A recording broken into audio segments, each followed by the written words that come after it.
Hello students, आप सभी का स्वागत है आपके YouTube channel times of mathematics में।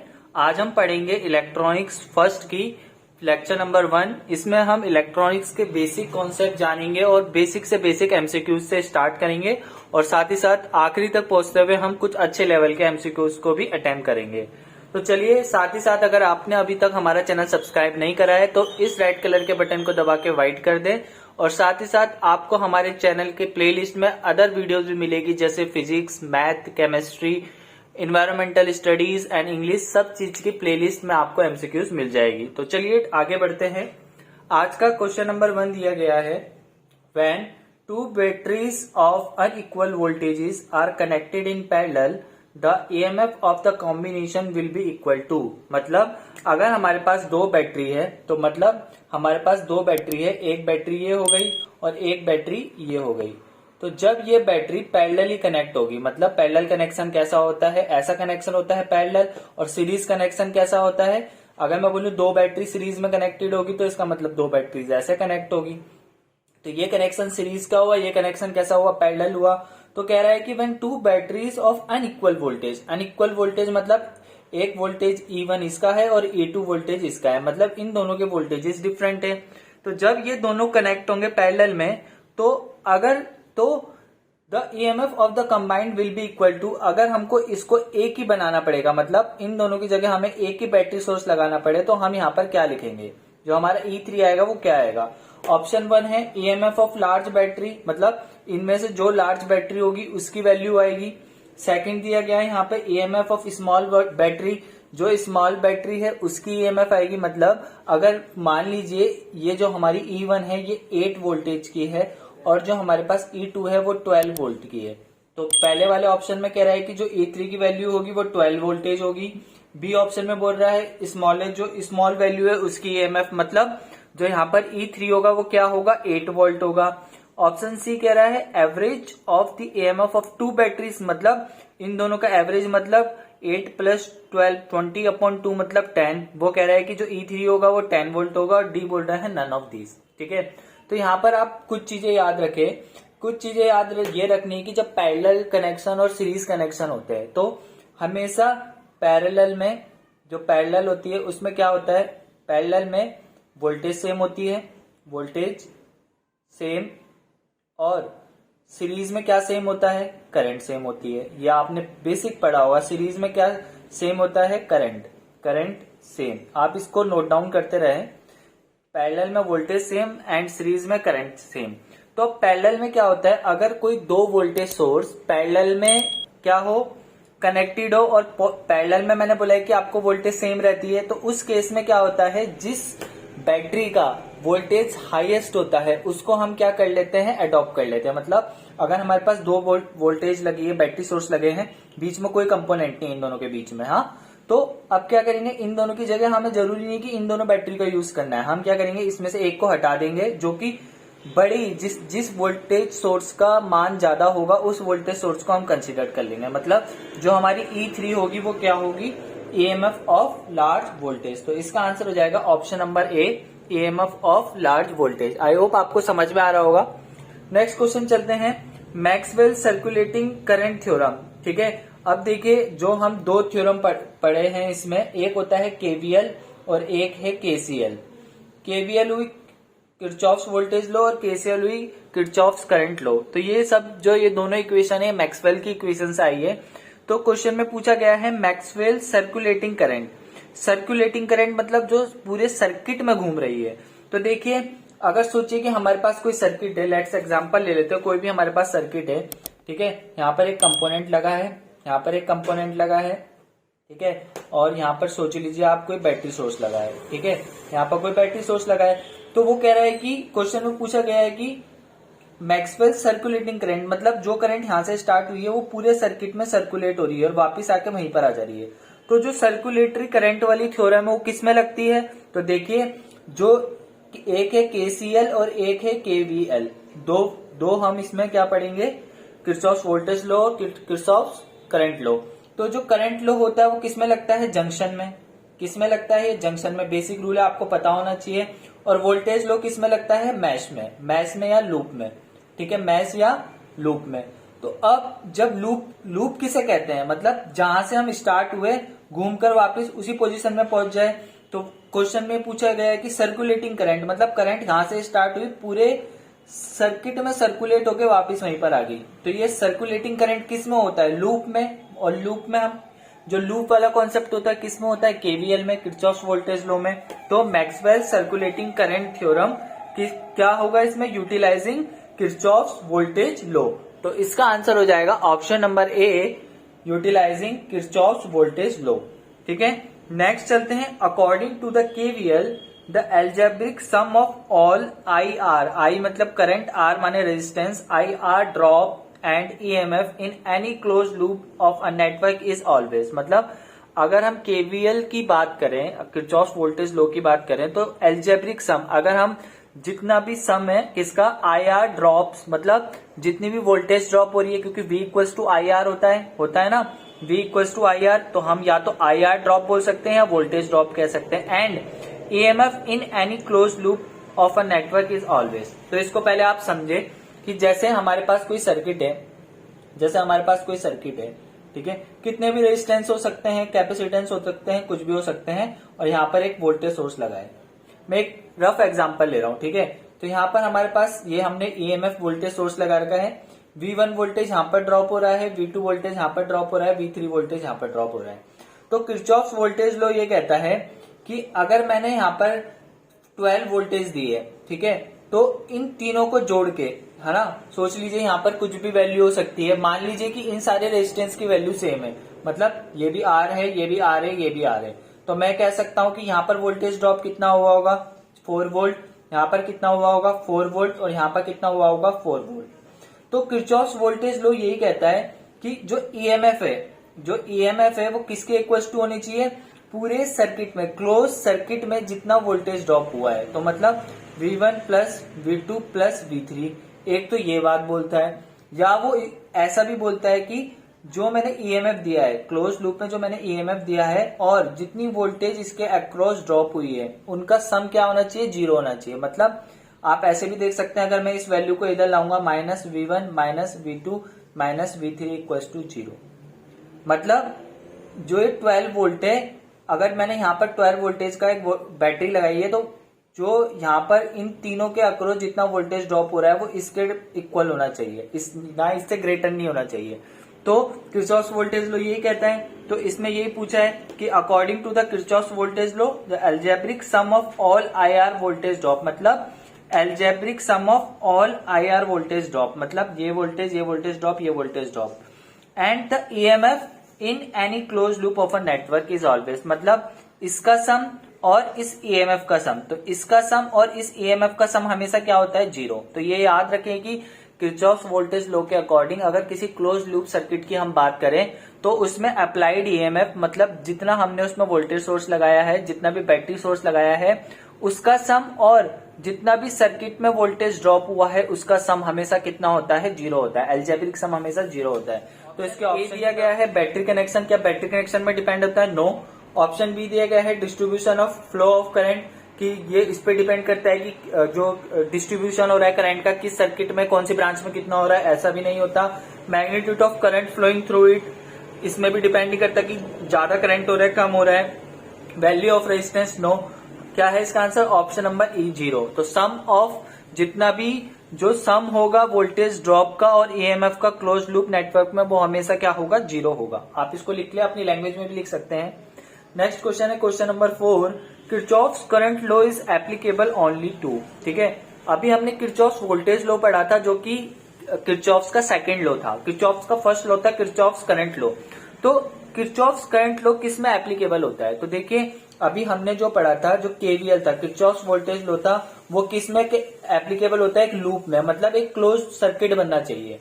और अगर हमको केसीएल अप्लाई करना है तो वो किस में हमेशा फॉलो करता है, जंक्शन में। ठीक है, अब पता होना चाहिए कि जंक्शन क्या होता है। जंक्शन क्या होता है कि जैसे एक नोड है, यहां से एक करंट आया, यहां से एक करंट आया, यहां से एक करंट आया, मतलब अगर किसी एक पॉइंट में 2 या 2 से ज्यादा इनकमिंग या आउटकमिंग करंट हो या ब्रांच कनेक्टेड हो, तो उसको हम कहते हैं जंक्शन। मतलब जैसे कि एक रेजिस्टेंस ये कनेक्ट है, एक रेजिस्टेंस ये कनेक्ट है और एक रेजिस्टेंस ये कनेक्ट है। ठीक है। तो ये क्या बन गया जंक्शन, क्योंकि इसमें तीन अलग अलग ब्रांचेस कनेक्टेड है, तो हम इसमें क्या लगा सकते हैं, केसीएल लगा सकते हैं। ठीक है, तो ऑप्शन पढ़ लेते हैं। इलेक्ट्रिक सर्किट में क्या केसीएल इलेक्ट्रिक सर्किट में ही एप्लीकेबल होता है, इलेक्ट्रॉनिक सर्किट में एप्लीकेशन होता है, जंक्शन ऑफ अ नेटवर्क, और ऑप्शन डी दिया गया है close loop in a network. तो close loop in a network में अभी आपको बताया था, क्लोज लूप में कौन सा लगता है, केवीएल किरचॉफ्स वोल्टेज लॉ। तो Kirchhoff's current law is applicable only to junction in a network. तो इसका ऑप्शन हो जाएगा ऑप्शन नंबर सी। चलिए नेक्स्ट क्वेश्चन में बढ़ते हैं, क्वेश्चन नंबर 5। और इससे पहले अगर आप हमारे चैनल पे नए हैं तो प्लीज चैनल को सब्सक्राइब जरूर कर लें। Now the next question that we have that is Kirchhoff's voltage law is concerned with. ठीक है, तो किरचॉफ्स वोल्टेज लॉ किसके साथ कंसर्न्ड होता है, option A is given IR drop, और इसको हम क्या कह सकते हैं, एक तरीके से वोल्टेज ड्रॉप। जो अभी आपको वोल्टेज ड्रॉप बताया था, रेजिस्टेंस के अक्रॉस कितना वोल्टेज ड्रॉप हो रहा है। ऑप्शन बी दिया गया है बैटरी EMF।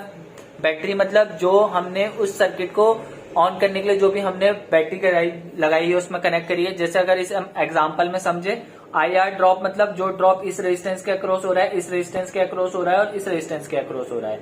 ठीक है, और बैटरी EMF मतलब इसको कहते हैं बैटरी EMF, ये जो हम यहाँ पर एक्सटर्नल कनेक्ट कर रहे हैं इसमें। थर्ड दिया गया है हमारे पास बोथ A एंड B, और डी दिया गया है नन। ठीक है, तो जो किरचॉफ्स वोल्टेज लॉ है, अभी हमने जो लास्ट वाले में करा था, तो हमने क्या पढ़ा था, सम ऑफ किस किस का सम था, एक तो जो वोल्टेज ड्रॉप था उसका सम था, और साथ ही साथ EMF का भी सम था। मतलब अगर हमें किसी सर्किट में किरचॉफ्स वोल्टेज लॉ लगाना है तो हमें उसमें EMF भी चाहिए होगा और कुछ ऐसे कंपोनेंट भी चाहिए होंगे जिसके अक्रॉस वोल्टेज ड्रॉप होता होगा। तो इसलिए हमें किरचॉफ्स वोल्टेज लॉ में हमें क्या किस चीज की जरूरत पड़ेगी, IR ड्रॉप की भी जरूरत पड़ेगी, मतलब वोल्टेज ड्रॉप की भी जरूरत पड़ेगी, और बैटरी EMF की भी। So that is why for this question number 5 our correct answer is both A and B। Now let's move on the next question number 6। Kirchhoff's law are valid for. ठीक है, जो Kirchhoff's law है वो किस चीज के लिए valid है। Now let's move on the options. First option that we have linear circuit only. क्या किरचॉफ्स लॉ जो होते हैं हमारे वो लीनियर सर्किट के लिए ही एप्लीकेबल होते हैं। ऑप्शन बी दिया गया है passive time invariant circuit. Option C दिया गया है नॉन लीनियर सर्किट, और डी दिया गया है both linear and non linear circuit. So अगर आपको पहले पता होना चाहिए कि ये लीनियर सर्किट क्या होता है और नॉन लीनियर सर्किट क्या होता है, तो इनको हम समझ लेते हैं। सबसे पहले देखिए लीनियर सर्किट के एग्जांपल देख लेते हैं। इसमें आता है रेजिस्टेंस, इंडक्टर एंड कैपेसिटर। मतलब अगर मैं वोल्टेज और करंट की कैरेक्टरिस्टिक बनाऊं ऐसे करके, तो लीनियर सर्किट वो होते हैं कि अगर मैं वोल्टेज को बढ़ाऊं और उसी के साथ साथ जो करंट है वो स्ट्रेट लाइन की तरह इंक्रीज हो, तो उसको हम क्या कहते हैं, लीनियर सर्किट। ठीक है, जिसका वोल्टेज बढ़ाने में करंट भी लीनियरली इंक्रीज होता है। नॉन लीनियर सर्किट में हमारा आ जाता है डायोड। ठीक है, अभी आप आगे के चैप्टर्स में पढ़ेंगे। Transistor, BJT, FET, these all are the examples of non linear circuits. ठीक है, अब जैसे डायोड का कैसा बनता है कैरेक्टरिस्टिक, कुछ इस तरीके का बनता है। कुछ टाइम तक तो वो कैसा रहता है, ऑफ रहता है। After that there is sudden rise, जो एक थोड़ी टाइम बाद क्या होता है कि जो करंट की वैल्यू होती है वो एकदम से इंक्रीज होने लगती है। तो ये जो ग्राफ बन रहा है कैसा बन रहा है, नॉन लीनियर ग्राफ बन रहा है। तो इसलिए नॉन लीनियर सर्किट में हमारा आ जाता है diode, transistor, operational amplifier.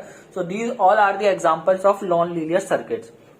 Passive circuit क्या होते हैं, पैसिव सर्किट वो सर्किट होते हैं जिनको कोई एक्सटर्नल वोल्टेज की जरूरत पड़ती है, कोई एक्सटर्नल सोर्स की जरूरत पड़ती है ऑपरेटिंग रीजन में आने के लिए। पैसिव में आपका रेजिस्टर, इंडक्टर, कैपेसिटर किसमें, पैसिव में ही आता है। और डी दिया गया है both linear and non linear. तो देखिए जो किरचॉफ्स वोल्टेज लॉ है तो आप उसको लीनियर सर्किट में भी कर सकते हैं, नॉन लीनियर में। मतलब अगर आपके पास कोई ऐसा एक सर्किट है जिसमें रेजिस्टर्स भी लगा है और डायोड भी लगा है, ठीक है, तो आप उसमें क्या, और यहाँ पर एक बैटरी सोर्स लगा दी यहाँ पे, ठीक है, तो आप इसमें क्या कर सकते हैं, केवीएल भी लगा सकते हैं और केसीएल भी लगा सकते हैं, है ना। इसको जब हम धीरे धीरे पढ़ेंगे तो जितना वोल्टेज डायोड के अक्रॉस वोल्टेज दिया रहता है कितना ड्रॉप होगा, तो हम इसके इक्विवेलेंट क्या कर लेते हैं, यहाँ पर एक बैटरी सोर्स लगा देते हैं। ठीक है, तो वो अभी आगे का है। अभी बस इसमें पूछा गया है कि किरचॉफ्स लॉ किस किस के लिए वैलिड होता है, तो ये बोथ मतलब लीनियर सर्किट के लिए भी होता है और नॉन लीनियर सर्किट के लिए भी होता है। तो इसका आंसर हो जाएगा option number D, both linear and non linear circuit. तो चलिए नेक्स्ट क्वेश्चन नंबर 7 गिवन है, Kirchhoff's law are not applicable to the circuit with. जो किरचॉफ्स लॉ है वो किस टाइप के सर्किट में एप्लीकेबल नहीं होते।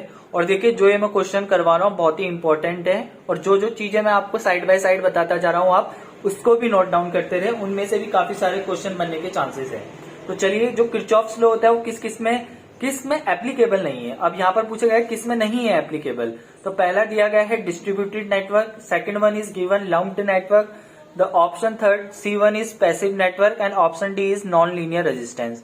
सो नाउ फर्स्ट हम पहले इसको समझ लेते हैं कि डिस्ट्रीब्यूटिव पैरामीटर्स क्या होते हैं, what are the lumped parameter, after that we move on the correct answer. Okay, तो डिस्ट्रीब्यूटिव पैरामीटर्स क्या होते हैं वो, अब देखो कुछ सर्किट ऐसे होते हैं जिसमें बहुत सारे रजिस्टर्स और कैपेसिटर्स, इंडक्टर्स, मतलब बहुत सारे एलिमेंट्स कनेक्टेड होते हैं। ठीक है, तो जिन सर्किट में इनडेफिनाइट, मतलब आप इसको लिख लीजिए इनडेफिनाइट पैरामीटर्स या एलिमेंट पैरामीटर्स कनेक्टेड होते हैं, उनको कहते हैं डिस्ट्रीब्यूटेड पैरामीटर्स।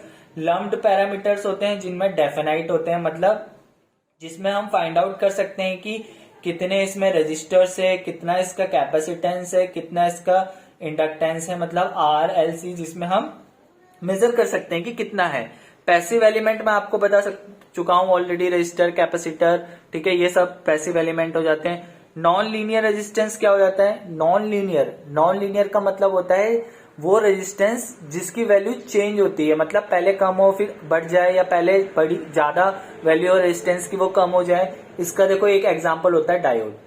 अब डायोड क्या होता है? डायोड जब फॉरवर्ड बाइस में यूज करते हैं तो वो क्या करता है? लो रेजिस्टेंस प्रोवाइड करवाता है।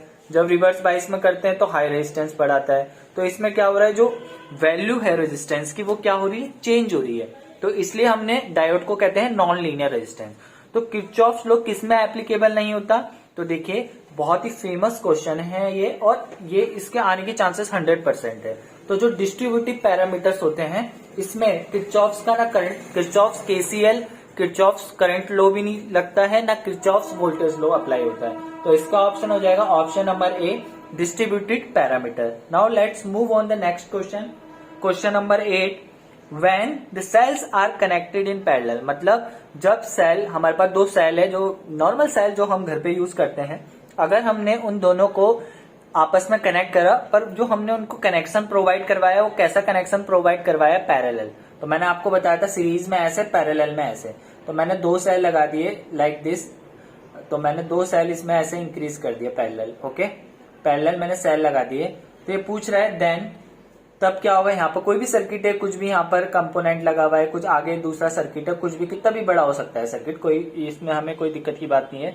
ऑप्शन पूछ रहा है कि पैरेलल कनेक्शन करने से क्या होगा? करंट इंक्रीज होगी, करंट डिक्रीज होगी, EMF इंक्रीज होगा या EMF डिक्रीज होगी? तो देखिए, ऑलरेडी मैं पहले एक्सप्लेन कर चुका हूं कि पैरेलल में क्या होता है, वोल्टेज सेम होती है और सीरीज में करंट सेम होता है। अब क्या होता है पैरेलल कनेक्शन में, क्या होता है जब अगर हमने दो वोल्टेज पैरेलली कनेक्ट कर दी तो हायर वोल्टेज ले लेते थे। ऐसा तो होता नहीं था कि एक वोल्टेज और दूसरी वोल्टेज आपस में ऐड हो जाए। तो जब हम दो सेल को पैरेलल कनेक्ट करेंगे तो उसमें वोल्टेज में कोई फर्क नहीं पड़ेगा। जो उसमें फर्क पड़ेगा वो क्या होगा, जो उसके अंदर करंट है वो इंक्रीज हो जाएगी। ठीक है, क्योंकि किरचॉफ वोल्टेज लो या किरचॉफ करंट के लिए क्या होता है, V = IR। ठीक है, अब दो सेल हमने कनेक्टेड करे, अब जो बड़ा वाला सेल है वो कंसिडर कर दिया जाएगा और जो सर्किट में करंट होगी वो क्या होगी, इंक्रीज हो जाएगी। तो जब भी दो सेल पैरेलली कनेक्ट करेंगे, याद रखिए जब दो सेल पैरेलल कनेक्ट करेंगे तो वोल्ट क्या इंक्रीज होगी, करंट इंक्रीज होगी। अगर दो सेल को सीरीज में कनेक्ट करेंगे तो तब क्या इंक्रीज होगी, वोल्टेज इंक्रीज होगी। तो इसका आंसर क्या होगा, यहाँ पर पैरेलल कनेक्शन किया गया है तो ऑप्शन नंबर ए क्या होगा, करंट इंक्रीज होगी। नहीं, ऑप्शन नंबर बी में है द करंट इंक्रीज, तो इसका आंसर हो जाएगा option number A, B, the current increases. Next में चलते हैं, what is the relation between the current in figure. ठीक है, अभी फिगर दे रखा है, इनकमिंग करंट को आप पॉजिटिव से भी रिप्रेजेंट कर सकते हैं, नेगेटिव से भी, आप कुछ भी मान सकते हैं। आउट गोइंग करंट को या पॉजिटिव ले लो या नेगेटिव। मतलब अगर इनकमिंग करंट, मतलब ये पॉइंट है, ठीक है, बीच में पॉइंट है, ये अंदर को आ रही है, अंदर को आने वाली करंट है, ये भी पॉइंट के अंदर करंट आ रही है, ये भी पॉइंट के अंदर करंट आ रही है, ये भी पॉइंट के अंदर, ये करंट पॉइंट से बाहर जा रही है। तो या तो आप अंदर आने वाली को पॉजिटिव ले लो, तो बाहर जाने वाली को आपको नेगेटिव लेना पड़ेगा। अगर अंदर आने वाली करंट्स को आप नेगेटिव ले रहे हो तो आपको जो आउट गोइंग करंट है then you have to consider it negative value. ठीक है, तो अब यहां पर देखिए कि जो जितना भी करंट है वो एक नोड में आके, एक पॉइंट में आके लग रहा है। तो हमने क्या पढ़ा था केसीएल हमने पढ़ा है, किरचॉफ्स करंट लॉ, किसी एक जंक्शन में अप्लाई करता है। तो जैसे हमने किरचॉफ्स वोल्टेज लॉ पढ़ा था कि अगर किसी सर्किट में जो हम बैटरी लगाते हैं उसका सम और उस सर्किट के अंदर जितने एलिमेंट हैं उसके अक्रॉस वोल्टेज ड्रॉप होने वाला सम अगर हम आपस में कर दे तो टोटल हमारे पास 0 आता है। वैसे ही केसीएल कहता है कि किसी जंक्शन में इनकमिंग करंट, मतलब इनकमिंग करंट जो अंदर आने वाला करंट है, incoming current plus outgoing current हमेशा क्या होता है 0। इन दोनों का सम क्या होगा 0। मतलब अगर मैं यहाँ पर देखूं इनकमिंग करंट कौन सी है I1 और कौन सी है प्लस, सम करना है यहाँ पर I1 plus I3 plus I4 plus I5 plus outgoing current कौन सी है, बाहर को कौन सी जा रही है I2 प्लस I2, यहाँ पर प्लस करा है plus outgoing current I2 equals to 0। या तो ऐसे लिख सकते हैं। अब देखो इसमें से कोई ऑप्शन दे रखा है, इस फॉर्म में तो है ही नहीं, तो हम क्या कर लेते हैं, मैं ऐसे लिख सकता हूं ना, एक तरफ आउटगोइंग लिख दूं एक तरफ इनगोइंग लिख दूं। तो मैं कैसे कर सकता हूं, आउटगोइंग और इनगोइंग को कैसे कर सकता हूं, ठीक है। अब यहां पर देखिए अगर आप डायरेक्ट ऐसे कर देंगे तो यहां पर थोड़ी सी एक मिस्टेक हो जाएगी। क्या, अगर आप इनकमिंग करंट को पॉजिटिव ले रहे हैं तो आपने सारी इनकमिंग करंट पॉजिटिव लिख ली, और आउटगोइंग करंट को अगर आप नेगेटिव ले रहे हैं तो आउटगोइंग करंट क्या है नेगेटिव, पॉजिटिव तो ये साइन आया, तो यहाँ पर जो I2 होगा वो क्या आ जाएगा, नेगेटिव की वैल्यू आ जाएगी। तो आप इसको कैसे लिख सकते हैं, I1 plus I3 plus I4 plus I5, और ये नेगेटिव है क्योंकि आउटगोइंग के लिए हमने क्या बोला है, नेगेटिव वैल्यू ले रहे हैं, तो negative I2 is equal to 0।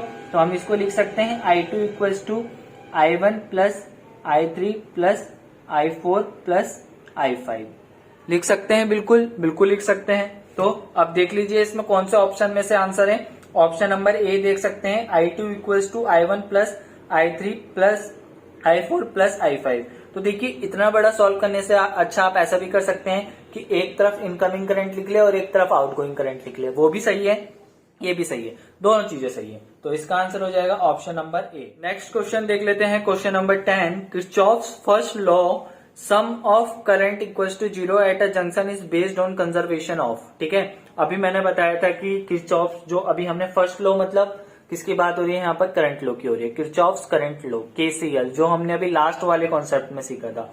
तो वो कह रहा है कि sum of all current equals to 0, मतलब इनकमिंग और आउटकमिंग करंट का सम क्या होगा 0 एट अ जंक्शन में ही अप्लाई होता है KCL, based on conservation of. तो किसके कंजर्वेशन में बेस्ड होता है, ए दिया गया है चार्ज, बी दिया गया है एनर्जी, सी दिया गया है मूवमेंट ऑफ, डी दिया गया है स्पीड। तो देखिए याद रखिए जो केसीएल होता है तो केसीएल किसके उसमें बेस्ड होता है, चार्ज के, मतलब जो करंट किसके फ्लो से होता है, चार्ज के फ्लो से होता है। और जो हमारा क्या होता है केवीएल, वो किसमें होता है, कंजर्वेशन ऑफ एनर्जी, क्योंकि इसमें क्या होता है वोल्टेज ड्रॉप होता है। ठीक है, तो ये बहुत इंपॉर्टेंट पॉइंट है, KCL is based on conservation of charge और KVL based on conservation of energy. 101% आने वाला क्वेश्चन है ये। तो यहाँ पर किरचॉफ्स फर्स्ट लॉ की बात की गई है, मतलब यहाँ पर किसकी बात की गई है, केसीएल, किरचॉफ्स करंट लॉ की बात की गई है। तो किरचॉफ्स करंट लॉ किसमें बेस्ड होता है, कंजर्वेशन ऑफ चार्ज पे बेस्ड होता है। तो हमारा इसका आंसर हो जाएगा option number A. I hope आपको समझ में आ रहा होगा, वीडियो को लाइक भी करते रहें। नेक्स्ट क्वेश्चन है question number 11, in the circuit shown below what will be the reading of the volt meter. इस वोल्ट मीटर की रीडिंग क्या होगी सर्किट में, आप इसको पहले खुद करने की कोशिश करें। ठीक है, तो आप देखिए इस सर्किट में देखते हैं तो वोल्ट मीटर क्या है, वोल्टेज, जब हमने वोल्टेज सर्किट हम सॉल्व करते हैं कोई भी, तो हमें पता है कि पैरेलल में क्या होता है, वोल्टेज हमेशा सेम होती है, मतलब यहाँ कोई बीच में कंपोनेंट है नहीं इन दोनों के, तो जितनी वोल्टेज यहाँ पर होगी उतनी वोल्टेज ये वोल्ट मीटर देगा, क्योंकि वोल्ट मीटर हमेशा पैरेलल में कनेक्ट होता है, वो उसके जिसके पैरेलल में कनेक्ट होगा वो उसके अक्रॉस वोल्टेज देगा। तो अभी यहाँ ए मीटर के अक्रॉस करा है। अब हमें पता होना चाहिए जो ए मीटर होता है, ए मीटर का काम क्या होता है, सबसे पहले करंट का मेजर करना है। क्या मेजर करता है ए मीटर, करंट मेजर करता है, ये सबको पता होना चाहिए, करंट मेजरमेंट। अब ये किस में कनेक्टेड होता है, ये भी याद रख लें, सीरीज में कनेक्टेड होता है सर्किट में। जहां भी हमको मेजर करना होगा हमें क्या करना गया, सीरीज में कनेक्शन करना होगा, सीरीज कनेक्टेड।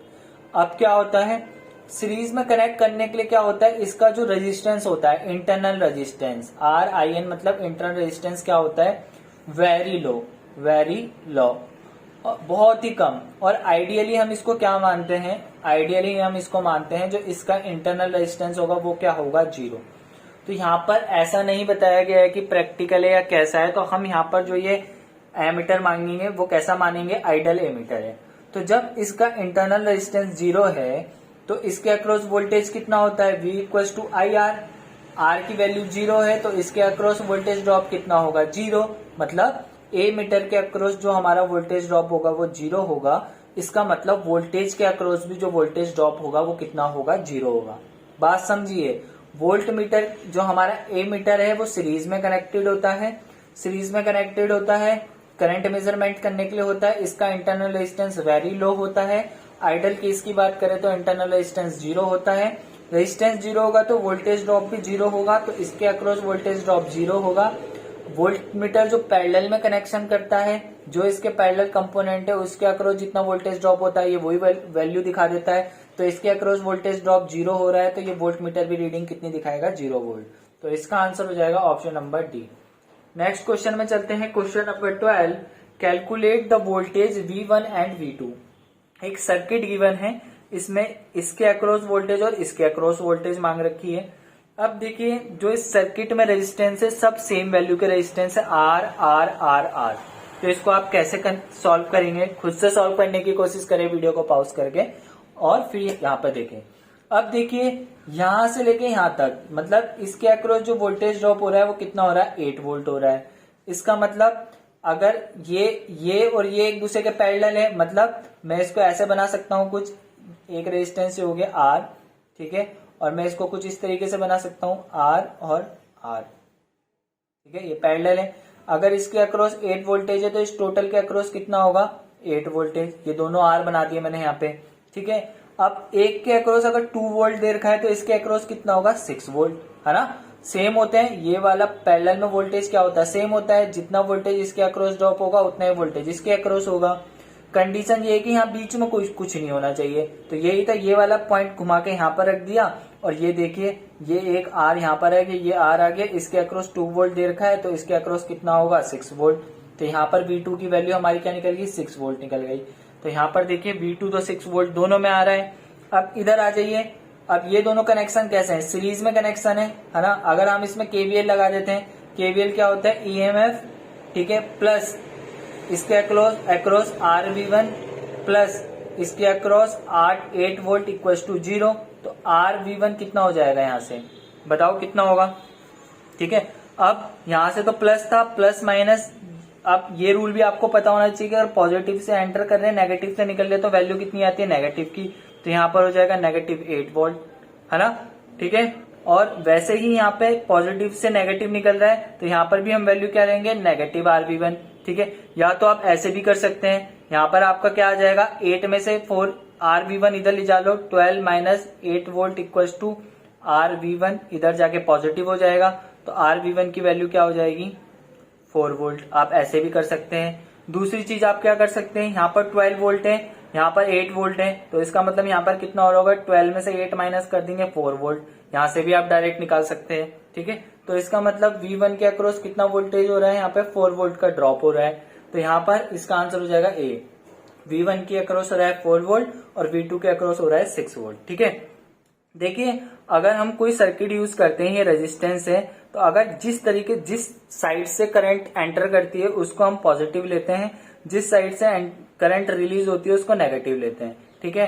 तो जब भी हम सर्किट कंसीडर करेंगे तो जिस तरफ से करंट एग्जिट कर रही होगी उसकी वैल्यू लेंगे। मतलब अगर मैं यहाँ पर IR ले रहा हूं तो मैं इसकी वैल्यू क्या लूंगा, -IR, जब मैं KVL या KCL यूज करूंगा, ठीक है।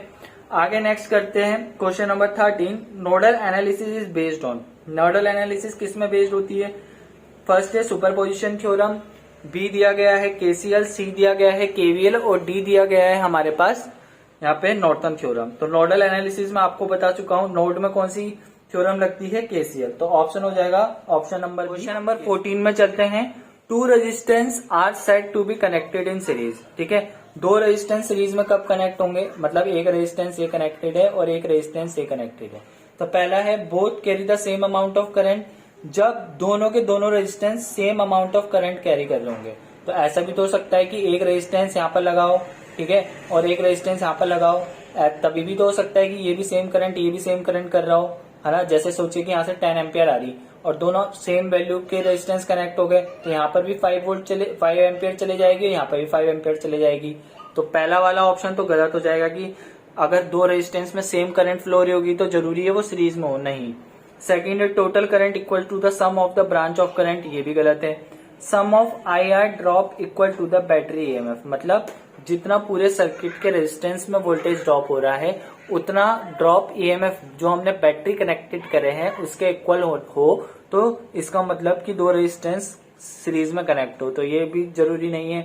डी दिया गया है they provide only one path for the current flow, मतलब जो रास्ता करंट फ्लो करने के लिए पहला रेजिस्टेंस R1 अगर R2 है तो जो पाथ I1 को फ्लो कराने के लिए R1 प्रोवाइड करवा रहा है वही पाथ सेम पाथ कौन प्रोवाइड करे R2। They provide only one path, एक ही पाथ प्रोवाइड करना चाहिए फॉर द करंट फ्लोइंग। तो देखिए एक ही पाथ करंट फ्लो करने के लिए हो रहा है तो तभी क्या होगा R1 और R2 किसमें कनेक्टेड माने जाएंगे, सीरीज में। बहुत इंपॉर्टेंट क्वेश्चन है, सेम ऑप्शन के साथ भी आ सकता है आपके पास। क्वेश्चन नंबर 15 लास्ट क्वेश्चन है when the resistance R connected in series they have, अगर रेजिस्टेंस सीरीज में कनेक्टेड होंगे तो उनमें से ये कौन सी कंडीशन वैलिड होगी। पहला ऑप्शन है सेम रेजिस्टेंस वैल्यू, जरूरी है कि जब दो सीरीज में कनेक्ट हो तो सेम रेजिस्टेंस वैल्यू, जरूरी नहीं है, कम ज्यादा भी हो सकती है, ठीक है। सेकंड दिया गया है same voltage drop across them, तो जरूरी नहीं है कि दोनों के अक्रॉस सेम वोल्टेज ड्रॉप हो, अगर किसी का रेजिस्टेंस ज्यादा होगा तो वहां ज्यादा वोल्टेज ड्रॉप होगी, जिसका कम होगा वहां कम वोल्टेज ड्रॉप होगी। Same current passing through them, ठीक है। तो अभी हमने क्या पढ़ा था कि सीरीज में करंट सेम होती है तो चाहे R1 की वैल्यू बड़ी हो चाहे R2 की वैल्यू छोटी हो, इससे कोई फर्क नहीं होता, दोनों रेजिस्टेंस से जो करंट होगा वो सेम फ्लो होगा, ठीक है। क्योंकि सीरीज में करंट क्या होता है, सेम होता है, सीरीज में करंट चेंज नहीं होता, ठीक है। तो उसमें ना रेजिस्टेंस की वैल्यू पे डिपेंड करता है, तो इसलिए अगर दो रेजिस्टेंस सीरीज में कनेक्टेड होंगे तो उनमें से same current passing through them, तो इसका आंसर हो जाएगा ऑप्शन नंबर सी। तो आई होप आपको वीडियो अच्छी लगी हो, वीडियो को ज्यादा से ज्यादा दोस्तों के साथ शेयर करें, चैनल को सब्सक्राइब करें। मिलते हैं नेक्स्ट वीडियो में, थैंक यू।